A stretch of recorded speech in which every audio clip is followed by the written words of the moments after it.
Bom dia, hoje a gente vai falar sobre a história do Brasil, sobre a matéria da prova de bloco, e eu sou a Yasmin, a Isabela, a Carol e a Maria Clara.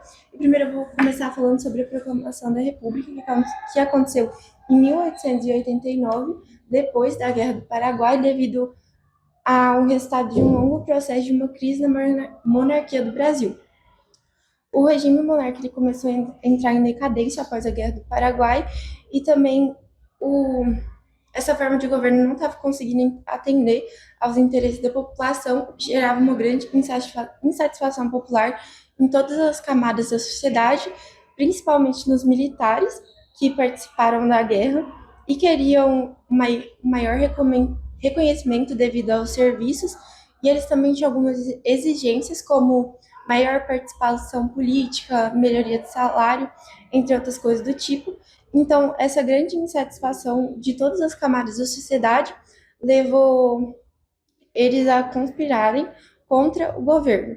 E em 1808, de um tempo, o Marechal Deodoro da Fonseca e algumas tropas foram até o quartel-general localizado no Campo de Santana e exigiram a demissão do Visconde de Ouro Preto da presidência do gabinete ministerial.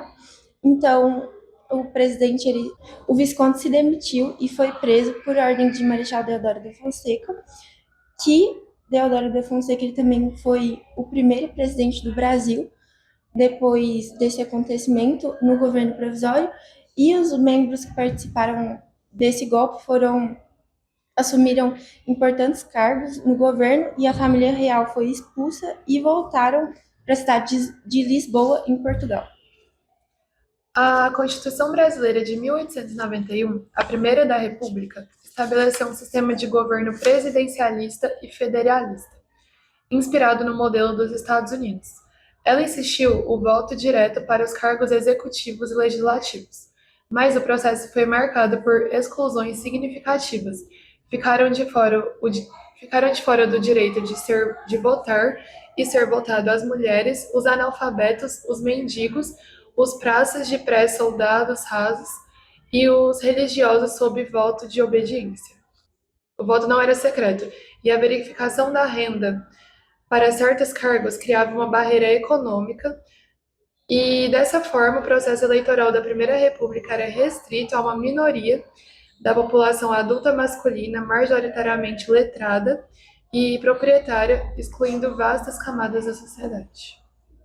Bom, agora eu vou falar sobre o coronelismo, que foi um sistema de dominação política e social característico da República Velha, onde coronéis ou grandes proprietários rurais, eles utilizavam da violência, troca de favores e de ameaças para manter o seu poder local e político. É, baseado ni, a partir disso, a gente tem o voto de cabresto e nos currais eleitorais, que permitiu que os coronéis controlassem a população a partir dessas ameaças e troca de favores, para que eles mantessem o seu poder político.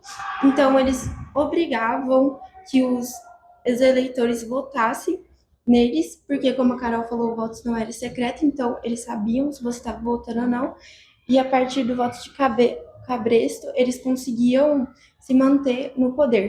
Essa prática começou a acabar com a introdução do voto secreto em 1932. Muito interessante, Yasmin. E é muito legal a gente relembrar também sobre a política do café com leite, que foi quando Minas Gerais e São Paulo se revezavam no poder da República do Brasil. É muito legal a gente lembrar que esse nome se deu devido a Minas Gerais, a grande produção de leite, e a São Paulo, que era a grande produtora de café. Logo, é política do café com leite. Essa política, esses dois estados que estavam em ascensão no Brasil conseguiram se manter assim através das políticas, através das eleições fraudadas que aconteciam através dos coronéis, que a Yasmin acabou de falar. Agora, sobre o governo de Prudente de Moraes, ele foi marcante porque ele foi o primeiro presidente civil da República, encerrando o governo dos militares. O governo dele foi importante porque ele simbolizou a ascensão das oligarquias paulistas e foi turbulento devido à Guerra do Canudos, no interior da Bahia, que aconteceu porque a gente tinha uma comunidade liderada pelo Antônio Conselheiro, que era um líder religioso e político, e o Prudente de Moraes viu essa comunidade como uma ameaça, porque ela ameaçava entre aspas, o governo dele, devido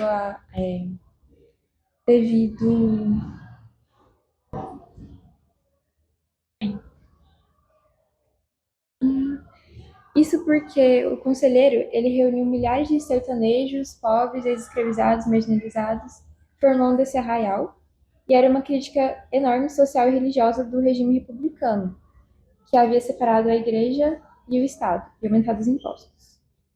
E isso tinha aumentado muito a miséria no sertão, por isso que, entre aspas, era uma resistência.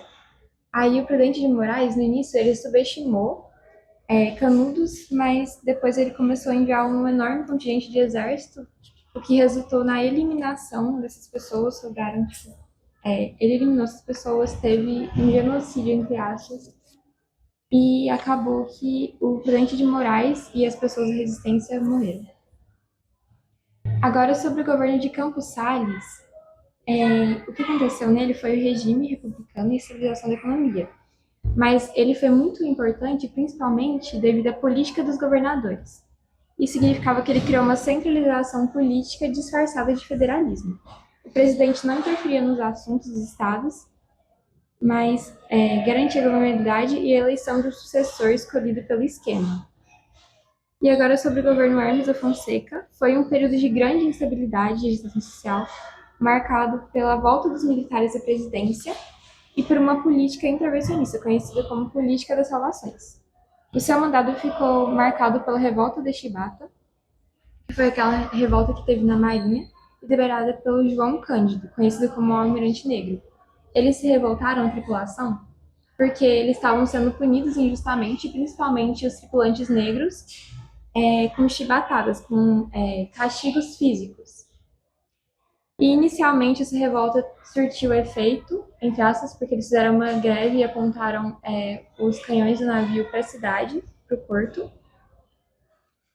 Só que no final, depois que, entre aspas, eles tinham ganhado, porque foi assim uma falsa paz, o Hermes da Fonseca puniu esses revoltosos e ele prendeu o João Cândido e eles foram enviados para trabalhos forçados na Amazônia e houve uma repressão muito violenta desse movimento.